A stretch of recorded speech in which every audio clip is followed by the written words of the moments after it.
دو لشکر آپس میں لڑ رہے ہیں ایک میدان، ایک جنگلی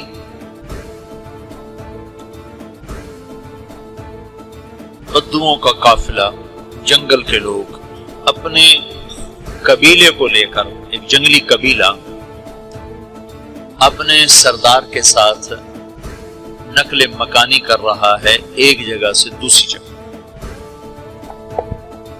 اللہ کا نظام کہ یہ لوگ چلتے چلتے چلتے اس وادی میں پہنچ گئے جہاں جنگ ہو رہی ہے، دو لشکر آپس میں لڑ رہے ہیں۔ جب یہ وہاں پہنچتے ہیں تو ایک لشکر کے قدم اکھڑ رہے ہیں اور دوسرا غالب آ رہا ہے۔ ان کو نہیں پتا شکست کھانے والے کون ہیں اور فتح پانے والے کون ہیں، ان کو نہیں پتا۔ اس جنگلی قبیلے کے سردار کا نام بھی تغرل ہے، تغرل۔ تو یہ سردار کہتا ہے جو شکست کھا رہے ہیں ان کی مدد کرو، کچھ پتا نہیں کون ہے، کہتا جو شکست کھا رہے ہیں ان کی مدد کرو۔ تو 400 وحشی جنگلیوں نے فاتح لشکر کے پیچھے حملہ کر دیا۔ تو ایک کافی ہوتا کہ 400 دوڑ جب تلواریں پڑیں تو چند لمحوں میں نقشہ بدل گیا، بھاگنے والے جم گئے اور جمنے والے بھاگ پڑے۔ جب جنگ ختم ہوئی تو شکست خوردہ لشکر کے بادشاہ نے ان کو بلایا، اسے پوچھتا ہے مجھے جانتے ہو میں کون ہوں؟ کہا نہیں۔ کہا تو تم نے میری مدد کیوں کی؟ کہا انسانی ہمدردی کی وجہ سے، تمہیں شکست ہو رہی تھی اس لیے تمہاری مدد کی۔ اور اس نے اپنا تعارف کرایا، میں ہوں سلیمان سلجوقی ترکی کا بادشاہ، مسلمانوں کا لشکر تھا اور تاتاریوں سے شکست کھا رہا تھا، تاتاری فتح پا رہے تھے، مسلمان شکست کھا رہے تھے۔ تو وہ اللہ کی غیبی مدد بن کر آئے۔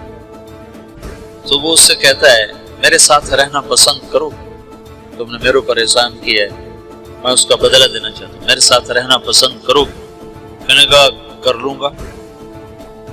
تو اس کو لے کر ترکی آیا اور استنبول اس وقت روم کی حکومت میں تھا، اسے فتح کیا اس تغرل کے آگے چوتھے پانچویں پڑپوتے محمد فاتح نے۔ تو یہ استنبول ہے، یہ ترکی ہے، بیچ میں ایک چھوٹا سمندر ہے، یہاں ایک جاگیر ہے۔ تو سلطان سلیمان کہتا ہے یہ جاگیر تجھے وقف ہے، ادھر سے رومی مجھے تنگ کرتے ہیں حملے کر کر کے، تو میرا دفاع کرتے رہنا، یہ جاگیر تیری۔ اس جاگیر پہ اس نے اپنے قافلے کو آباد کر دیا، اپنے قبیلے کو، اور ایک چھوٹی سی حکومت بنا لی جو ایک صوبہ سمجھو، سلمان سلجوقی کا وہ ایک چھوٹا سا صوبہ ہے۔ وہاں جب یہ رہ پڑا تو پھر یہ ایک شیخ کے بیت ہوتا ہے، وہاں شیخ کے طریقے میں ان کے یہ بیت ہونے جاتے ہیں، وہ اس کو رات اپنے پاس ٹھہراتے ہیں، ایک کمرے میں ان کو ان کا خادم ٹھہراتا ہے۔ یہ جب کمرے میں جاتا ہے تو سامنے دیوار میں تاکچے پر قرآن پڑا ہوا ہے۔ تو یہ تغرل بیگ کہتا ہے یہ کیا ہے، یہ کیا ہے؟ تو وہ خادم کہتا ہے یہ کتاب اللہ ہے، قرآن ہے۔ وہ اس کو وہاں چھوڑ کے باہر چلا جاتا ہے۔ وہ دیہاتی آدمی، جنگل کا رہنے والا، پہلی دفعہ زندگی میں قرآن دیکھا، وہ کہتا ہے یہ قرآن ہے، اللہ کی کتاب ہے، میں اللہ کی کتاب کے سامنے سو جاؤں، کتنی بے ادبی ہے۔ تو اس نے اسے قرآن اٹھایا اور سر پہ رکھ لیا اور کھڑا ہو، ساری رات قرآن سر پہ رکھ کے کھڑا رہا۔ رات کے پچھلے پیر اس کو خواب آیا، کھڑے کھڑے اس نے دیکھا کہ اس کی پشت سے ایک چاند نکلا اور شیخ کی بیٹی کے سینے میں جا کے اتر گیا۔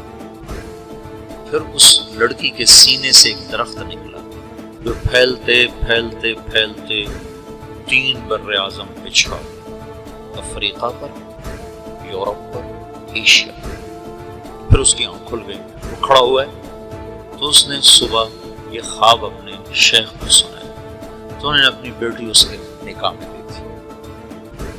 اس بیٹی سے ایک بچہ پیدا ہوا، تغرل بیگ نے اس کا نام رکھا عثمان، عثمانی ترک نام سنو، جو میں نے کل بتایا تھا کہ 1924 میں وہ خلافت ختم ہوئی۔ تو ایک بیٹا پیدا ہوا عثمان، عثمان نے پھر ایک نئی اسلامی حکومت کی بنیاد رکھی جو 1924 تک چلتی رہی، کوئی 800 سال یہ حکومت چلی۔